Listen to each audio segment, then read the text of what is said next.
जय श्री कृष्ण। श्रीमद् भागवत महापुराण प्रथम खंड द्वितीय स्कंद तीसरा अध्याय। कामनाओं के अनुसार विभिन्न देवताओं की उपासना तथा भगवत भक्ति के प्राधान्य का निरूपण। श्री सुखदेव जी ने कहा, परीक्षित, तुमने मुझसे जो पूछा था कि मरते समय बुद्धिमान मनुष्य को क्या करना चाहिए, उसका उत्तर मैंने तुम्हें दे दिया। जो ब्रह्म तेज का इच्छुक हो वह बृहस्पति की, जिसे इंद्रियों की विशेष शक्ति की कामना हो वह इंद्र की, और जिसे संतान की लालसा हो वह प्रजापतियों की उपासना करे। जिसे लक्ष्मी चाहिए वह माया देवी की, जिसे तेज चाहिए वह अग्नि की, जिसे धन चाहिए वह वसुओं की, और जिस प्रभावशाली पुरुष को वीरता की चाह हो उसे रुद्रों की उपासना करनी चाहिए। जिसे बहुत अन्न प्राप्त करने की इच्छा हो वह अदिति का, जिसे स्वर्ग की कामना हो वह अदिति के पुत्र देवताओं का, जिसे राज्य की अभिलाषा हो वह विश्व देवों का, और जो प्रजा को अपने अनुकूल बनाने की इच्छा रखता हो उसे साध्य देवताओं का आराधना करना चाहिए। आयु की इच्छा से अश्विनी कुमारों का, पुष्टि की इच्छा से पृथ्वी का, और प्रतिष्ठा की चाह हो तो लोक माता पृथ्वी और आकाश का सेवन करना चाहिए। सौंदर्य की चाह से गंधर्वों की, पत्नी की प्राप्ति के लिए उर्वशी अप्सरा की, और सबका स्वामी बनने के लिए ब्रह्मा की आराधना करनी चाहिए। जिसे यश की इच्छा हो वह यज्ञ पुरुष की, जिसे खजाने की लालसा हो वह वरुण की, विद्या प्राप्त करने की आकांक्षा हो तो भगवान शंकर की, और पति पत्नी में परस्पर प्रेम बनाए रखने के लिए पार्वती जी की उपासना करनी चाहिए। धर्म उपार्जन करने के लिए विष्णु भगवान की, वंश परंपरा की रक्षा के लिए पितरों की, बाधाओं से बचने के लिए यक्षों की, और बलवान होने के लिए मरुद गरुड़ की आराधना करनी चाहिए। राज्य के लिए वनवंतरों के अधिपति देवों को, अभिचार के लिए नृत्यों को, भोगों के लिए चंद्रमा को, और निष्कामता प्राप्त करने के लिए परम पुरुष नारायण को भजना चाहिए। और जो बुद्धिमान पुरुष हैं वह चाहे निष्काम हो, समस्त कामनाओं से युक्त हो अथवा मोक्ष चाहता हो, उसे तो तीव्र भक्ति योग के द्वारा केवल पुरुषोत्तम भगवान की ही आराधना करनी चाहिए। जितने भी उपासक हैं उनका सबसे बड़ा हित इसी में है कि वे भगवान के प्रेमी भक्तों का संग करके भगवान में अविचल प्रेम प्राप्त कर लें। ऐसे पुरुषों के सत्संग में जो भगवान की लीला कथाएं होती हैं उनसे उस दुर्लभ ज्ञान की प्राप्ति होती है जिससे संसार सागर की त्रिगुणमयी तरंग बालाओं के थपेड़े शांत हो जाते हैं। हृदय शुद्ध होकर आनंद का अनुभव होने लगता है। इंद्रियों के विषयों में आसक्ति नहीं रहती।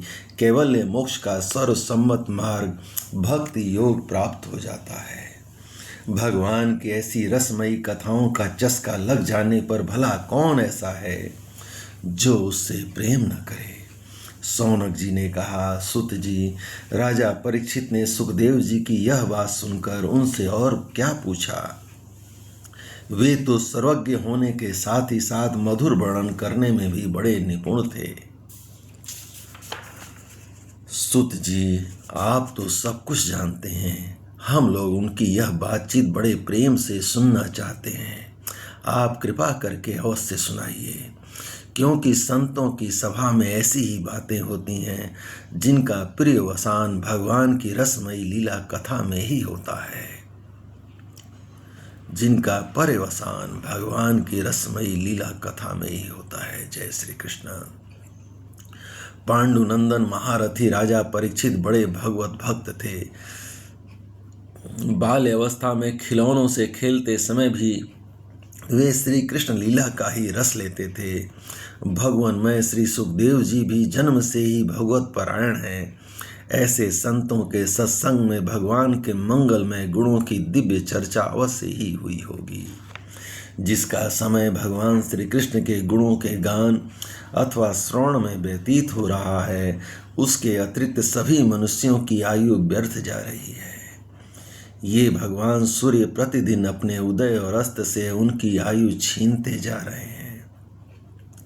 क्या वृक्ष नहीं जीते? क्या लुहार की धौंकनी सांस नहीं लेती?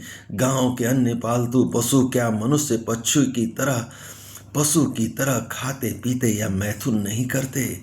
जिसके कान में भगवान कृष्ण की लीला कथा कभी नहीं पड़ी, वह नर पशु कुत्ते ग्राम सूकर ऊंट और गधे से भी गया बीता है। जय श्री कृष्ण। सूत जी, जो मनुष्य भगवान श्री कृष्ण की कथा कभी नहीं सुनता, उसके कान बिल के समान हैं। जो जीव भगवान की लीलाओं का गायन नहीं करती, वह मेढक की जीव के समान टर टर करने वाली है। उसको तो न रहना ही अच्छा। जो सिर कभी भगवान श्री कृष्ण के चरणों में झुकता नहीं, वह रेशमी वस्त्र से सुसज्जित और मुकुट से युक्त होने पर भी बोझा मात्र ही है। जो हाथ भगवान की सेवा पूजा नहीं करते, वे सोने के कंगन से भूषित होने पर भी मुर्दे के हाथ हैं। जो आंखें भगवान की याद दिलाने वाली मूर्ति, तीर्थ, नदी आदि का दर्शन नहीं करती, वे मोरों की पांख में बने हुए आंखों के चिन्ह के समान निरर्थक हैं।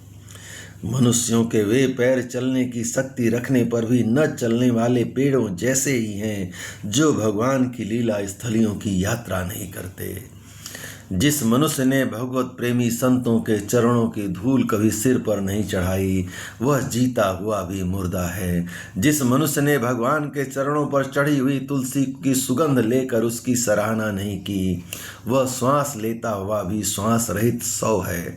सुत जी, वह हृदय नहीं लोहा है जो भगवान के मंगलमय नामों का श्रवण कीर्तन करने पर भी पिघल कर उन्हीं की ओर बह नहीं जाता। जिस समय हृदय पिघल जाता है, उस समय नेत्रों से आंसू छलकने लगते हैं और शरीर का रोम रोम खिल उठता है। प्रिय सुत जी, आपकी वाणी हमारे हृदय को मधुरता से भर देती है। इसलिए भगवान के परम भक्त आत्मविद्या विशारद श्री सुखदेव जी ने परीक्षित के सुंदर प्रश्न करने पर जो कुछ कहा, वह संवाद आप लोग ध्यान पूर्वक हमें सुनाइए। जय श्री कृष्ण। इस प्रकार श्री भगवान हरि की कृपा से श्रीमद् भागवत महापुराण प्रथम खंड 33 स्कंद का 3रा अध्याय पूर्ण हुआ। जय श्री कृष्ण। जय श्री कृष्ण।